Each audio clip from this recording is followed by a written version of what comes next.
Olá! Hoje eu começo o programa falando de uma revista que fez uma coletânea de matérias colocando em xeque a veracidade histórica dos evangelhos, Deus como Criador, e uma de suas matérias chega a dizer que Jesus talvez não tenha ressuscitado, porque historiadores dizem que a morte de cruz, na cruz as pessoas ficavam expostas e que os animais devoravam as pessoas, os cadáveres que estavam ali, tendo muito pouco para ser enterrado.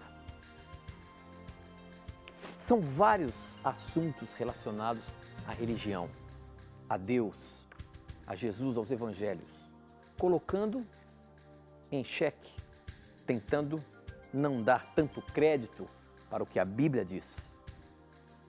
Afinal de contas, você acredita na ressurreição de Jesus? Por que uma matéria de uma revista pode trazer dúvida à sua mente? Essa e muitas outras questões nós vamos apresentar hoje, pois está no ar, Na Mira da Verdade.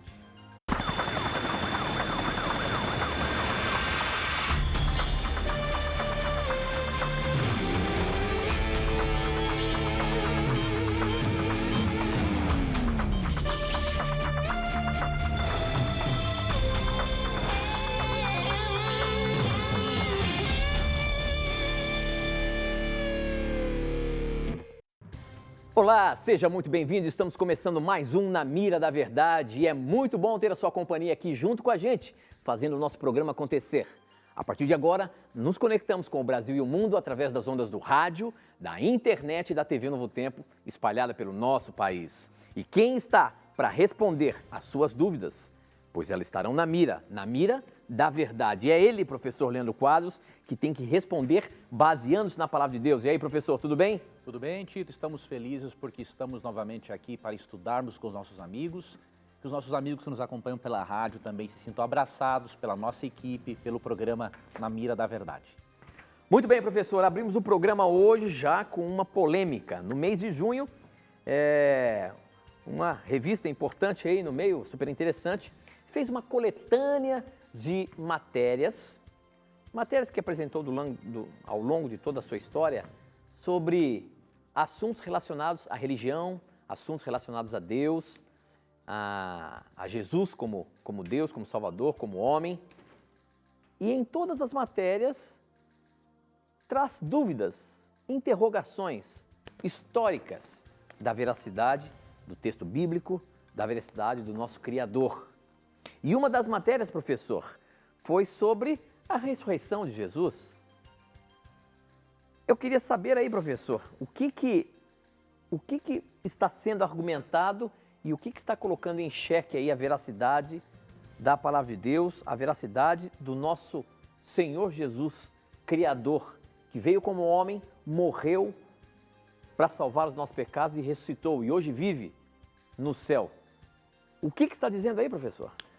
Veja, entre muitas outras coisas, a revista super interessante, que na minha opinião não tem quase nada de interessante, quando a matéria é teologia bíblica, religião, histórica, ela traz, especialmente no artigo Quem foi Jesus, vários questionamentos a respeito da veracidade histórica dos evangelhos, especialmente no que diz respeito à pessoa de Cristo. Eu vou comentar um desses aspectos aqui, por causa do nosso tempo, mas nós queremos, em outras oportunidades, em outros programas, comentarmos outros aspectos da matéria, das outras matérias, e vou escrever também algumas coisas sobre isso. Agora, eu queria mencionar aqui, no programa de hoje, com base nesse artigo, Quem foi Jesus, onde, por exemplo, questiona-se que Cristo tenha nascido em Belém, questiona-se, por exemplo, a ressurreição de Cristo, alegando que ao ele morrer na cruz, possivelmente o cadáver dele tenha sido comido e, portanto, restou quase nada para ser enterrado, entre outras coisas absurdas, Nós podemos dividir aqui esse comentário em três partes. Primeiro, que a revista super interessante tem uma base histórica e teológica precária, uma base bíblica precária e uma base jornalística precária. E eu posso falar isso também porque eu sou jornalista, né? Eu me pós-graduei em jornalismo científico e posso garantir que a base jornalística é bastante precária. Mas vamos comentar os dois primeiros pontos. Primeiro, base histórica e teológica precária. Por quê? Primeiro, a revista usa somente teólogos liberais. O que é um teólogo liberal? Um teólogo liberal, na verdade, é um descrente, né? É um teólogo que tira de lado a sobrenaturalidade da Bíblia. Agora, eles citam, por exemplo, aqui nos seus artigos, muito John Dominic Crossan. É um teólogo liberal, não é? Não crê na sobrenaturalidade da Bíblia, analisa a Bíblia apenas como uma literatura a mais, não tem o pressuposto correto para a avaliação da Bíblia, então é uma base histórica precária.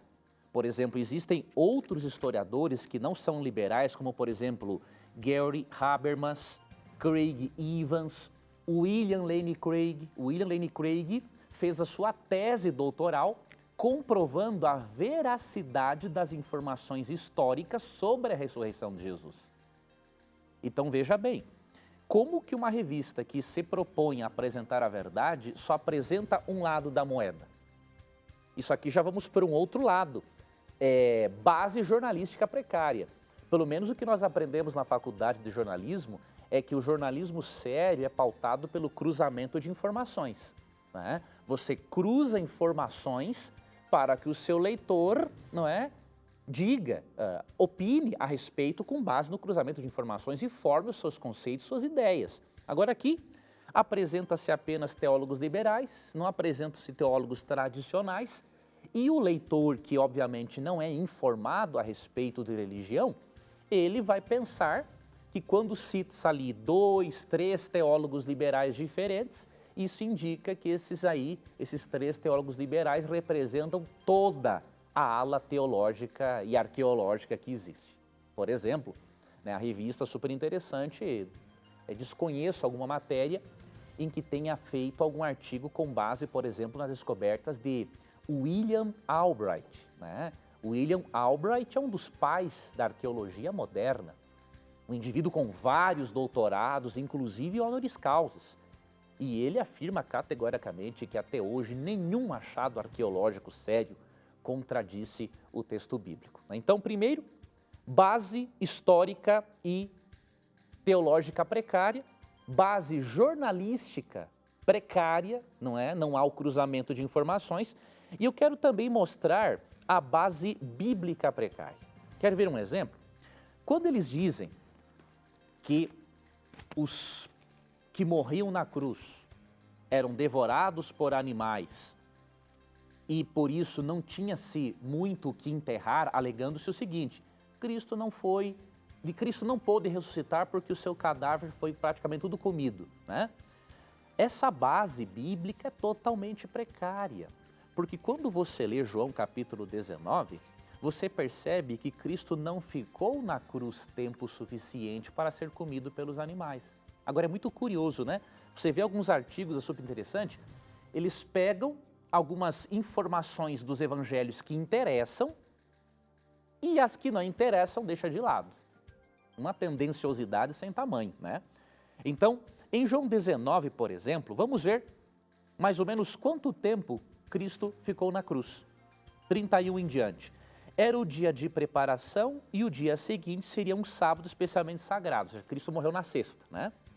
Como não queriam que os corpos permanecessem na cruz durante o sábado, os judeus pediram a Pilatos que mandasse quebrar as pernas dos crucificados e retirar os corpos. Vieram então os soldados e quebraram as pernas do primeiro homem, que fora crucificado com Jesus, e em seguida as do outro.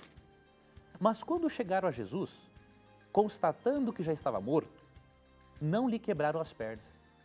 Em vez disso, um dos soldados perfurou o lado de Jesus com uma lança, e logo saiu sangue e água.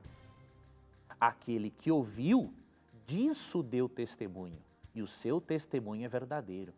Ele sabe que está dizendo a verdade, e dela testemunha para que vocês também creiam.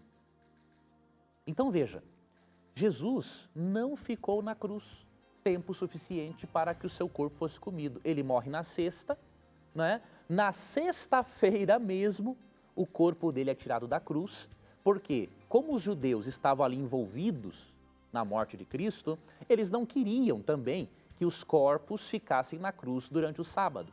Então, se o corpo de Cristo foi tirado da cruz, e aí você vai para os versos 38 a 42, José de Arimateia pega esse corpo, coloca num sepulcro, como que ia dar tempo de, em poucas horas, os animais comerem todo o cadáver de Cristo e não sobrar quase nada para ser enterrado? Então, é uma base bíblica, histórica precária. Somente quem não lê o texto bíblico ou não tem um conhecimento mínimo de fontes históricas pode aceitar uma barbaridade dessas que foi apresentada. E além disso, olha que informação interessante temos no Evangelho de João.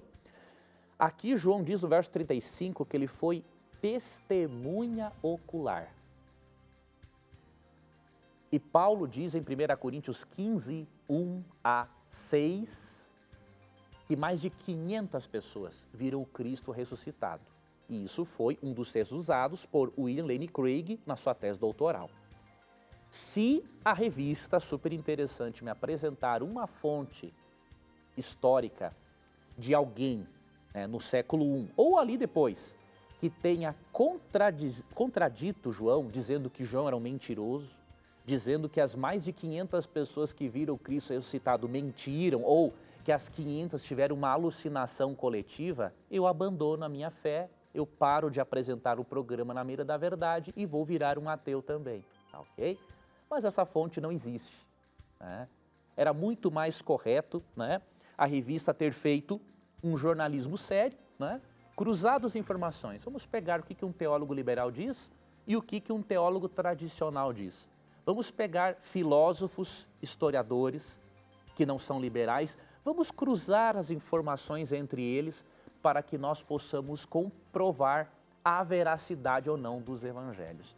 E eu também faço um convite aos colegas jornalistas, né, da Super Interessante, derem uma verificada, por exemplo, na obra Não Tenho Fé Suficiente para Ser Ateu, de Norman Geisler, né? Dê uma olhada nas obras de William Lane Craig, Ravi Zacarias, Josh McDowell, pessoas que comprovam apologeticamente, historicamente, filosoficamente a veracidade da Bíblia. Uma informação interessante, né, para perceber-se que questionar os evangelhos é um absurdo, o Novo Testamento é o documento antigo mais fidedigno que existe. Enquanto que a humanidade possui 7 cópias dos escritos de Platão, e não me recordo de ter visto a revista questionar a veracidade dos escritos de Platão, só do Novo Testamento possuímos cerca de 5.700 cópias. Considerando que quanto maior o número de cópias possuímos de um documento, mais probabilidade há dele ser historicamente confiável, qual dos dois é mais confiável, os escritos de Platão ou o Novo Testamento? Também faço um convite, apresentar um documento antigo com maior número de cópias que o Novo Testamento, que tenha pelo menos 5.701.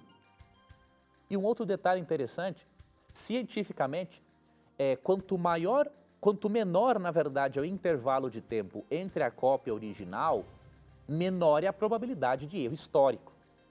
Então, por exemplo, o intervalo de tempo entre a cópia e os escritos de Platão são de aproximadamente 1.200 anos. Há textos do Novo Testamento que o intervalo de tempo é pouco mais de 100 anos. Então, cientificamente, é óbvio, o Novo Testamento é o documento antigo mais fidedigno que existe. Eu só lamento, não é, que um jornalismo tão tendencioso, não é, seja apresentado para os leitores da referida revista, e a gente espera, não é, que em edições posteriores ocorra o cruzamento de informações, não é, para que o leitor não tenha sua mente formatada, mas para que o leitor tenha o seu livre-arbítrio respeitado, a fim de cruzar as informações e decidir por si mesmo se vai acreditar num ramo teológico ou noutro. Muito bem, professor. O objetivo é nós colocarmos aqui a verdade, nós apresentarmos para você o outro lado da moeda. Tudo bem, eles têm a linha editorial deles e a gente não pode criticar isso, é o trabalho deles. Agora, nós temos que apresentar o outro lado. Você talvez pode ter dúvidas e a palavra de Deus, ela tem que ser apresentada. Esse é o objetivo do programa Na Mira da Verdade, trazer a verdade para você. E se nós temos a informação, e se existem informações históricas da veracidade do que esse livro sagrado tem para nos mostrar, nós estamos aqui para apresentar isso, tá bom? Não é uma crítica, mas é sim uma forma de mostrar o outro lado da moeda, o outro lado da verdade. Participe do nosso programa, você pode mandar suas dúvidas por SMS. O número é 12 981510101. Você também pode mandar pelas redes sociais, pelo Facebook, namiradaverdade.nt, pelo Twitter, @namiradaverdade. Temos ainda o nosso blog, novotempo.com/namiradaverdade, que você pode participar e mandar as suas dúvidas para a gente, tá bom? Professor, essa pergunta aqui chegou de uma pessoinha de 7 anos e ela me botou na mira da verdade, para colocar você na mira. Quem mandou foi a Camila, minha filhinha de 7 anos, e olha só o que ela perguntou. Vamos ver o que a Camilinha Eu perguntou. falei assim, não, filha, eu não vou responder para você, isso aí vai estar lá no Na Mira da Verdade. A pergunta foi o seguinte, eu queria saber por que a gente é pecador, se só Adão e Eva pecaram no início do mundo. Essa é a dúvida de uma criança de 7 anos. Se aprende desde pequenininha que tudo começou quando Adão e Eva pecaram, erraram, desobedeceram a Deus, viram a mentira de Satanás e por causa deles nós somos pecadores? Por quê? Vamos explicar isso para a Camilinha e para outros amigos que estão nos acompanhando. Obrigado, viu, Camila, pela sua pergunta. Titio vai ler para você um texto que está em Romanos 5,12. E aí vou dar um exemplo assim para você entender o porquê disso. Aparentemente, parece realmente injusto, não é? Que já que Adão e Eva pecaram, então por que nós também estamos sofrendo as consequências do pecado? Eu vou ler aqui um texto, diz assim, ó. Portanto, da mesma forma como o pecado entrou no mundo por um homem e pelo pecado a morte, assim também a morte veio a todos os homens porque todos pecaram. Então tem duas verdades interessantes nesse texto, entre outras, né? Primeiro, que o pecado entrou no mundo por meio de Adão e que os homens, por isso, pecam também e, como resultado, os homens são mortais. Então, o que aconteceu? Nós herdamos uma espécie de doença, diríamos assim, de Adão e Eva. Diríamos que o sangue deles ficou envenenado por causa do pecado. E aí, como nós somos descendentes de Adão e Eva, a nossa natureza também é corrompida, porque nós herdamos, diríamos assim, o sangue envenenado ou a doença chamada pecado. Então nós não sofremos porque eles pecaram, nós sofremos porque além deles pecarem, nós também pecamos. E nós pecamos porque herdamos, diríamos assim, o sangue envenenado deles, não é? A natureza corrompida. Ok, Camila? Então é mais ou menos isso. E quando Jesus voltar, ele vai transformar a nossa natureza, diríamos assim, o sangue envenenado deixará de ser envenenado e aí não teremos mais essa tendência a fazer o mal e nem mais a mortalidade. Seremos imortais com Cristo. Muito bem, professor, muito bem. A gente gosta de valorizar quando as crianças participam do programa. Tem várias crianças que mandam perguntas para a gente, por isso nós fizemos o programa Na Mira Kids. Se você tem uma criança, você pode acessar a internet no nosso canal, o canal é NT Kids. Você pode procurar, ou então é só você procurar no YouTube, Na Mira Kids, você vai ver vários programas que nós fizemos com as crianças e você vai ficar encantado em saber como elas têm dúvidas que são muito próximas daquilo que também nós temos. Todos nós aprendemos. Na Mira Kids é só na internet, é só no YouTube, é só acessar o nosso canal NT Kids. Lá tem uma variedade de vídeos interessantes para o crescimento da sua criança, inclusive o Na Mira Kids, tá bom? Muito bem. Uma outra pergunta chegou aqui pelo Facebook e é relacionada também com Adão e Eva. E foram mais de uma pergunta, viu? Quem mandou aqui foi a Fernanda Brolese e também a Sheila Dias. Olha só as perguntas. A primeira, a da Fernanda, é o seguinte. Adão e Eva tiveram filhos antes de serem expulsos do paraíso? Ela diz, acredito que sim, mas gostaria de saber. E a Sheila Dias afirma isso. Boa noite. Sei que Adão e Eva tiveram filhos antes do pecado. Esses filhos foram expulsos também, juntamente com eles? Professor, a Bíblia dá alguma ideia de que Adão e Eva tiveram filhos antes de serem expulsos do Éden ou não?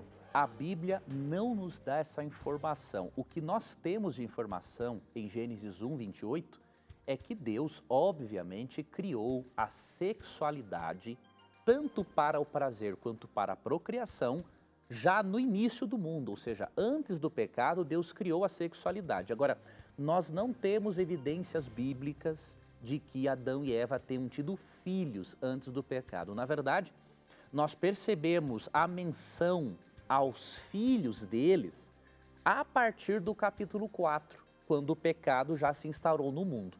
Então, nós não podemos realmente afirmar que nasceram filhos antes. Agora, podemos afirmar sim que a sexualidade como um presente de Deus foi criada assim antes do pecado. Muito bem, professor. Olha só, falou em crianças, já começam a participar. Outra pergunta aqui, essa aqui foi o papai, porque ele diz o seguinte, quem está fazendo essa pergunta aqui no SMS é o Marlon. Ele faz: sou de Ponta Grossa e minha pergunta é o seguinte: meu filho de 6 anos me perguntou outro dia na igreja, quando ele escutou o texto de 1 João 1,51, quando ali diz, né, Jesus dizendo, em verdade te digo. E aí ele começa a dizer, por que Jesus fala sempre em 2 vezes? Em verdade te digo. Isso era um costume da época. O que é? O nome do filhinho dele é o Mateus, que está ligadinho aí no Na Mira da Verdade. E aí, professor, as crianças participando, ó. Realmente, isso é muito bom, vermos as crianças participando com os papais. Cristo usava essa expressão em verdade, para dar ênfase e também para mostrar a sua autoridade divina.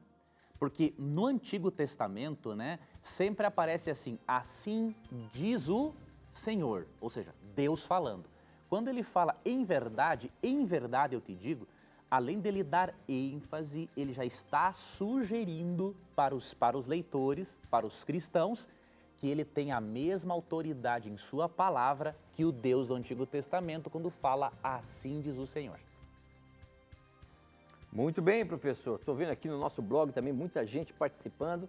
Obrigado aí pela participação de vocês. Nosso blog é novotempo.com/Na Mira da Verdade. Além de você poder participar mandando suas dúvidas, você pode ver ali uma quantidade enorme de assuntos que nós colocamos ali relacionado com o que nós apresentamos aqui no programa, tá bom?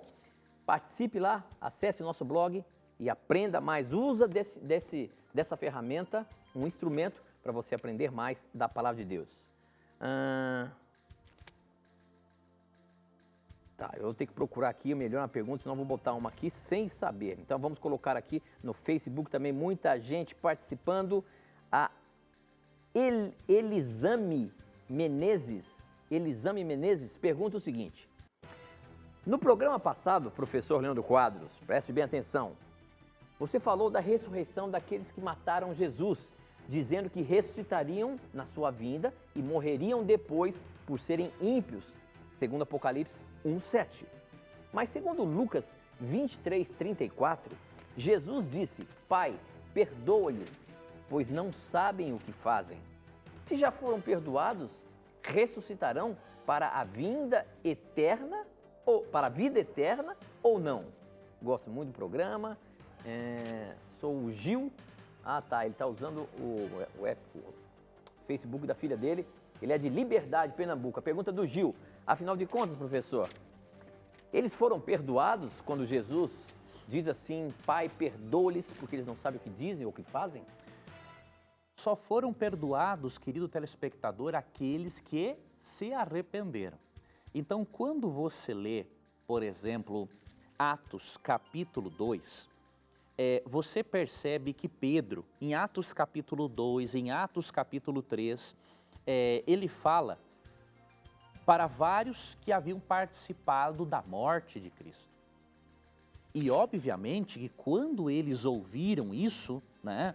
Por exemplo, aqui no verso 15 de Atos 3, vocês mataram o autor da vida, mas Deus o ressuscitou dos mortos e nós somos testemunhas disso.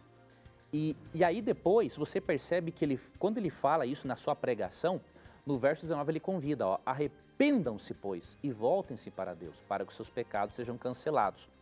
E aí, no capítulo 4, você percebe também ao final, não é, que muitos deles acabam se convertendo. Então, Cristo orou para os seus assassinos serem perdoados, mas só foram perdoados quem?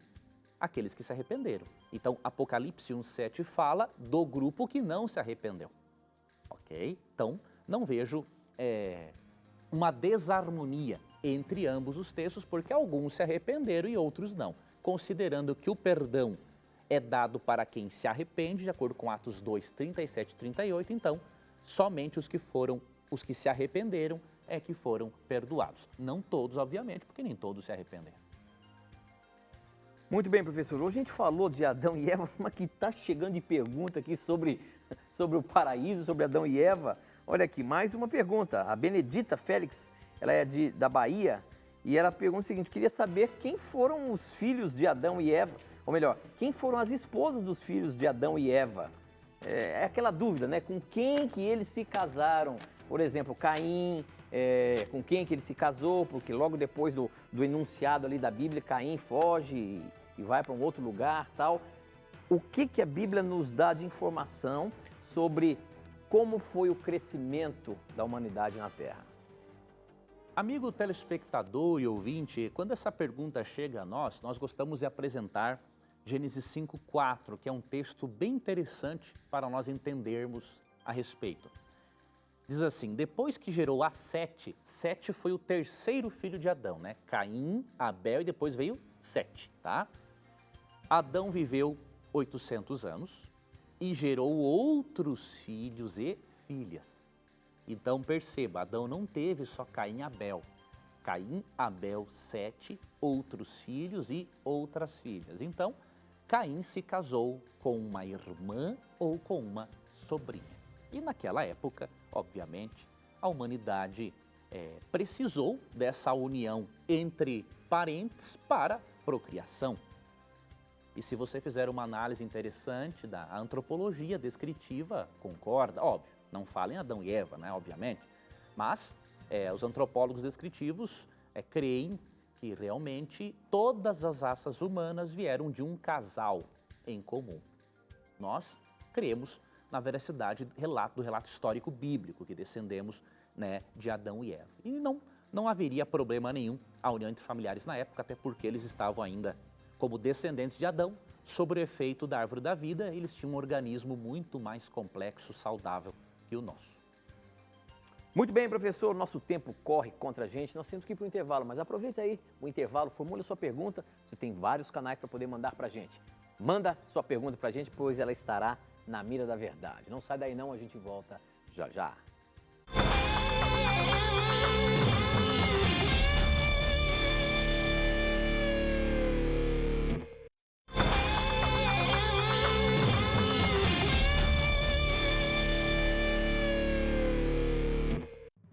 Já estamos de volta, são 9 horas e 34 minutos e estamos ao vivo aqui pela TV Novo Tempo e Rádio Novo Tempo. E você é muito bem-vindo aqui. Afinal de contas, é você quem faz o nosso programa acontecer, mandando as suas perguntas para a gente. Para você participar, tirando a sua dúvida, mandando a sua pergunta aqui para ela ser pescada e a sua pergunta ir para a mira da verdade, você pode mandar através do SMS. O número é 12 98151 0101. Eu recebo aqui na hora. 12 981 51 0101. Anota aí, ó. Ou pelas redes sociais. Facebook, namiradaverdade.nt. Twitter, @namiradaverdade. E ainda no nosso blog, novotempo.com/namiradaverdade. Tá bom? Essa aqui chegou pelo SMS. Quem mandou foi o Paulo, ele é de Sete Lagoas. Um abraço a Sete Lagoas aí, que tem o nosso canal aberto em Sete Lagoas. Obrigado a você que está acompanhando o programa, que assiste o programa Na Mira da Verdade e toda a programação da Novo Tempo. O Paulo, então, faz a seguinte questão, professor. O que Jesus quis dizer, na casa de meu pai há muitas moradas? O que Jesus estava querendo dizer com isso? Que ele foi preparar lugar para a gente lá? Foi preparar que lugar? Vai existir casas no céu? Como é que é isso? Na verdade, o sentido aqui de João 14, né? Jesus faz essa promessa em João 14, 1 a 3. Eu vou ler aqui o texto na Nova Versão Internacional para que perceba-se o sentido aqui mais claro do texto.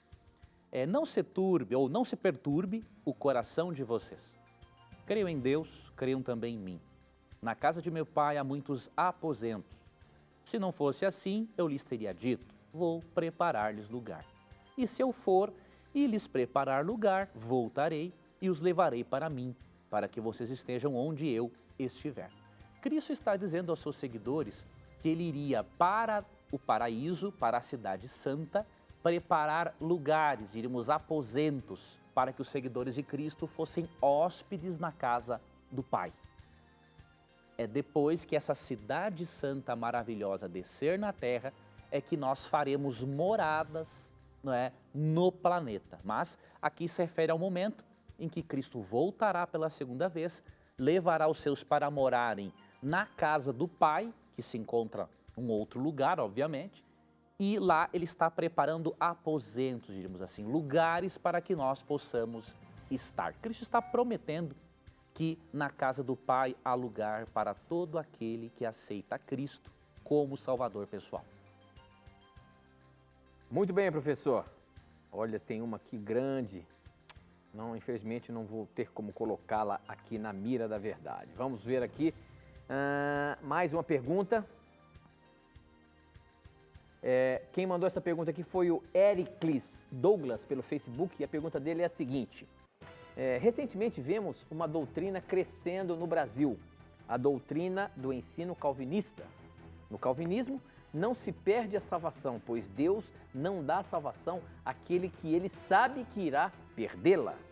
Uma área dessa crença soterológica afirma que Deus predestina indivíduos ao inferno e se baseiam em Romanos 9 e em outros capítulos da Bíblia, para dizer que Deus criou vasos de ira. Baseando-se nisso, realmente podemos afirmar que Deus predestina indivíduos para o inferno? A Bíblia apresenta alguma coisa, lá em Romanos 9, como ele citou aqui, tem alguma coisa dando a entender que Deus predestina os seres humanos também para o inferno? Uns para salvar e outros para o inferno, professor? Na última sexta-feira eu tive o prazer de estar novamente na RIT TV, no programa Vejam Só. Essa última sexta-feira? Isso, eu estive lá e aí... E não avisa mais os amigos? Pois é, rapaz, nem te vi, rapaz. Nem sabia onde é que tu estava na sexta. E aí eu estive lá exatamente debatendo esse assunto. Na verdade não era bem esse assunto, mas fomos um pouquinho para ele. Estive lá com o pastor Batista, não recordo o sobrenome, o nome do pastor Thomas, né? O programa é do reverendo Eber, né? Reverendo Eber, e nossa, um programa muito bom de se participar. O pastor Thomas, extremamente educado, um cavalheiro, né? Eu aproveito e mando um abraço aí para toda a equipe da RIT TV, para a Angélica, todos os produtores, né? Que me receberam com tanto carinho. E nós gravamos lá esse debate sobre a questão de o Espírito Santo abandonar ou não o crente, né? Quando este comete pecados graves. E nós, o pastor Thomas e eu concordamos que o Espírito Santo não abandona o crente quando ele comete pecados graves, né? E começamos a discordar alguns pontos, mas com muita educação, com muito respeito. E num deles foi nessa questão em relação, obviamente, à predestinação, né? O que eu poderia dizer para você com base em Romanos 9 é o seguinte. Primeiro, quando lemos Romanos, capítulo 8, verso 29, nós percebemos que, na verdade, Deus não predestina pessoas. Em que sentido? Deus não predestina alguns para se salvarem e outros para se perderem. O que nós percebemos é que Deus predestina, aqui em Romanos 8, 29, o tipo de caráter que os salvos terão. Então eu vou ler o texto aqui para você. Pois aqueles que de antemão conheceu, também os predestinou. Agora, para quê? Para serem conformes à imagem do seu Filho, a fim de que ele seja o primogênito entre muitos irmãos. Então nós percebemos aqui que Deus predestina qual caráter os salvos terão ao aceitarem a Cristo como Salvador. E qual é o tipo de caráter? Parecer-se, não é, com Jesus. Se Deus predestina pessoas em si, ou seja, predestina alguns e exclui outros, esse texto de Romanos 8:29 deveria ser entendido assim, ó. Deus os predestinou para ser a imagem do seu filho, enquanto outros ele predestinou para ser a imagem do diabo, diríamos assim. Isso não é possível, né? Deus não predetermina que as pessoas pequem ou que o rejeitem. Do contrário, Deus seria o responsável pelo pecado. Até o diabo não teria culpa de ser diabo, se Deus predestinou ele para ser diabo, ok? Para entender Romanos 9, você precisa ler Romanos 9, 10 e 11. Esses 3 capítulos, porque realmente o capítulo 9 não é muito claro. Ele fala realmente que Deus tem misericórdia de quem quer, tem compaixão de quem quer, amou Jacó, rejeitou Esaú, criou vasos para a honra e vasos de desonra. Se você fica só com o capítulo 9, você encontra aparentemente uma base para a dupla predestinação. Mas se você vai para o capítulo 10 e o capítulo 11, e eu vou dar alguns versos-chave para você, você vai perceber que no estudo geral, num contexto mais amplo, você vai perceber que a Bíblia não está ensinando a dupla predestinação. Por exemplo, mesmo falando que Deus criou vasos para a honra e outros para a desonra, olha o que diz o capítulo 10, verso 21. Ó. Mas a respeito de Israel ele diz: o tempo todo estendi as mãos a um povo desobediente e rebelde. Veja, se Deus predestinou que vários do povo de Israel fossem desobedientes e rebeldes, é totalmente irracional ele estender a mão, convidando para o arrependimento alguém que ele já predestinou para ser vaso de ira. Não tem lógica. Isso é contra a razão, é contra a Bíblia isso. Deus jamais predestinaria alguém para ser rebelde e ao mesmo tempo, bom, já eu predestinei, mas eu vou estender a mão mesmo assim. Não tem lógica isso. Aí você vai para o capítulo 11, versos 20 e 23, por exemplo. Ó. Eles, porém, foram cortados, ou seja, por que alguns foram cortados da tribo de Israel, do plano de salvação e outros não? Não foi porque Deus predestinou. Eles, porém, foram cortados devido à incredulidade. E você permanece pela fé. Deus não pode predeterminar que alguns sejam crentes ou incrédulos, senão Deus é o responsável pela incredulidade, pelo ateísmo, pela rebelião. Você entendeu? E no versículo 23 diz, ó, e quanto a eles, se não continuarem na incredulidade, serão enxertados, pois Deus é capaz de enxertá-los outra vez. Veja aqui, está dizendo claramente que se a pessoa não continuar na incredulidade, Deus leva essa pessoa à salvação novamente, enxerta entre o povo de Deus. Então, analise Romanos 9 com um contexto mais amplo, os capítulos 10 e 11. E leia também, entre outros textos, 1 Timóteo 2, 1 a 4. Ali, naquele contexto, Paulo diz assim que Deus deseja que todos os homens sejam salvos e cheguem ao pleno conhecimento da verdade. Reconhecemos, nenhuma pessoa pode ser salva simplesmente porque quer. A decisão dela tem que ser conduzida pelo Espírito. Sem o Espírito ninguém se salva. Agora, nós também discordamos que o ser humano não tenha nada de livre-arbítrio. Cremos que o livre-arbítrio nosso é corrompido totalmente. Agora, tem algo ainda da imagem de Deus em nós e nós podemos tomar decisões sendo guiados pelo Espírito Santo. E é por isso que 1 Timóteo 2,4 diz que Deus deseja que todos os homens sejam salvos. Muito bem, professor. Agora uma perguntinha do Twitter. Quem mandou foi o Danilo Risato. Ele é de Campinas e a pergunta dele é a seguinte: o que são os livros apócrifos e por que eles estão somente na Bíblia Católica? E aí, professor, como que a gente responde ao nosso irmão aqui? O porquê desses livros estarem apenas na versão católica e o que são esses livros? Veja, os livros apócrifos, a palavra apócrifo quer dizer oculto, né? E eles são chamados de apócrifos porque os autores originais são ocultos. Judeus influenciados por algumas crenças pagãs, inclusive gnósticas, escreveram esses livros e colocaram nomes de autores conhecidos para tentar dar credibilidade a esses livros. Esses livros não fazem parte da lista de livros inspirada, né? Nem do Antigo Testamento e nem do Novo Testamento, né? A lista de livros do Novo Testamento, se você olhar, por exemplo, para o cânon ou para a lista de livros inspirados do judaísmo, você percebe, com exceção da Septuaginta, mas você percebe que no cânon hebraico original, os apócrifos não fazem parte dele. E entre os escritos do Novo Testamento também, né, os judeus cristãos não fizeram questão, né, de aceitar nenhum apócrifo do Novo Testamento. E por quê? Esses livros, além de terem a identidade do autor oculta, esses livros contradizem vários ensinamentos das Escrituras, né? Então, só para te dar um exemplo, em 2 Macabeus 12, 42 a 47 por ali, há a defesa, ao apoio da oração pelos mortos. E isso é uma heresia à luz da Bíblia, que de acordo com Romanos 14, 12, cada um dará contas de si mesmo a Deus. E de acordo, por exemplo, com Eclesiastes 9, versos 5, 6 e 10, os mortos estão inconscientes, eles não podem receber orações. E além disso, 2 Coríntios 6, 2, Hebreus 3, 13 a 15 dizem que a salvação só ocorre em vida.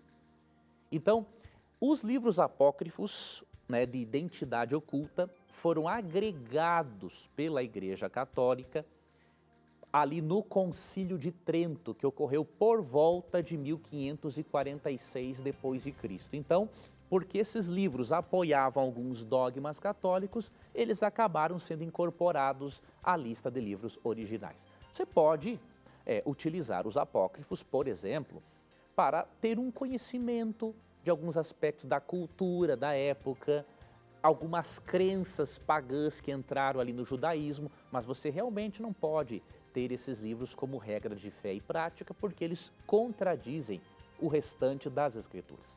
Então eles acabam trombando com outros livros da Bíblia. E nenhum outro livro da Bíblia, eles entram em contradição? Ah, com vários, né? Então eu citei Hebreus, eu citei... Não, estou falando assim, os que são, fora os apócrifos, livros da Bíblia, tem algum que entra em contradição um com o outro? Não, não. Os livros bíblicos, não. Esse é um dos. Ah, então, aí está uma grande diferença, então. Essa é uma sobrenaturalidade da Bíblia, né? A Bíblia foi escrita por aproximadamente 40 autores, num período de 1.500 anos, e os seus autores apresentam total coerência na mensagem, né? Contrariamente aos apócrifos. Ok, muito bem, professor, muito bem. Mais uma perguntinha aqui do Facebook, quem mandou foi o Adão Pinheiro, ele é de Cambará, no Paraná. Um abraço a você que participa sempre do programa. A pergunta dele é a seguinte: como saber se alguém está possessa por um espírito mau ou um espírito de Deus? Numa possessão hoje a gente vê em vários cultos aí um tipo de possessão que se julga ser do Espírito Santo, mas que é até difícil de entender muito bem. E há uma dúvida do telespectador. Como a gente sabe quando uma possessão é do bem e do mal? É do espírito de Satanás e do espírito de Deus. Como é que é isso? Precisamos considerar uma coisa importante, amigo telespectador. O Espírito Santo não possui ninguém. O Espírito Santo habita no crente, influencia o crente, mas ele não possui ninguém. Por quê? Quem possui é só o diabo. E ao possuir, ele toma conta da consciência e tira o livre-arbítrio da pessoa. O Espírito Santo nunca faz isso. Ele influencia a consciência, mas ele não tira as escolhas da pessoa, né? Ele não toma consciência da pessoa. Tá, ok? Então, por exemplo, 1 Coríntios 6,19 diz que o nosso corpo é o templo do Espírito Santo. Você não vê nenhum relato de o Espírito Santo tomando conta de um crente e tirando, por exemplo, a consciência dele, falando coisas esquisitas, coisas nada a ver. Não, o Espírito não faz isso. Pelo contrário, Quando você lê Gálatas 5, 22 e 23, você vê que quando o Espírito influencia uma pessoa, ela desenvolve 9 qualidades de caráter, chamadas de fruto do Espírito. Amor, alegria, paz, longanimidade, bondade, fidelidade, mansidão, domínio próprio. Né? Então, essas qualidades são desenvolvidas sem que a pessoa perca a sua consciência. Já quando um demônio possui alguém, a pessoa perde a consciência. Você lê, por exemplo, ali em Mateus capítulo 8, aqueles possessos por espírito imundo vivia se cortando e morando entre os túmulos e falando com a voz do demônio. Então, nós precisamos diferenciar. O espírito influencia e habita com o crente. O demônio possui e tira a consciência e o livre-arbítrio. Muito bem, professor. Mais uma perguntinha aqui. Olha, essa aqui eu acho que é importante para os nossos dias. A pergunta é a seguinte: é pecado craquear um programa de computador? Vamos estender mais. É errado copiarmos um DVD? É errado copiarmos um programa de computador? É o que ele está perguntando aqui. Por exemplo, Word, AutoCAD, Photoshop, porque praticamente 99% das pessoas fazem isso. Estaria o cristão pecando e podendo perder sua salvação? Professor, essa questão, como que pode se encaixar nas leis de Deus? O mandamento não furtarás se aplica a qualquer tipo de Então roubo. isso está relacionado direto com a lei de Deus. Diretamente com os 10 mandamentos. Quando a pessoa pirateia um filme, né? O computador, programa, tudo isso Você é quer ver pecado. uma outra coisa? Burla o imposto de renda. Também, nenhum de nós é santo em relação a isso. Em algum momento alguém assistiu um filme pirata, alguém pegou uma música indevida, viu algum vídeo indevido, não adianta. O que nós temos que fazer como pecadores, primeiramente é reconhecer nossos pecados, né? Falar, Deus, olha, eu tenho essa dificuldade, mesmo que eu não roube, como muitos lá em Brasília roubam, né? Eu preciso, Senhor Deus, também ser fiel nas pequenas coisas. Então, Senhor, ajuda-me. Lógico, Deus não vai tirar a sua vida eterna por atos isolados. Agora, as pequenas coisas podem nos levar a praticar outros erros maiores. Então, sempre reconhecermos a Deus, diante de Deus, nossos erros e pedirmos que Deus nos abençoe financeiramente para que possamos ser honestos em qualquer tipo de negociação que fizermos, até mesmo na aquisição de certos produtos, porque o autor, ele precisa receber os direitos autorais por aquilo que ele produziu. Nós precisamos ter um respeito para com os direitos autorais, né?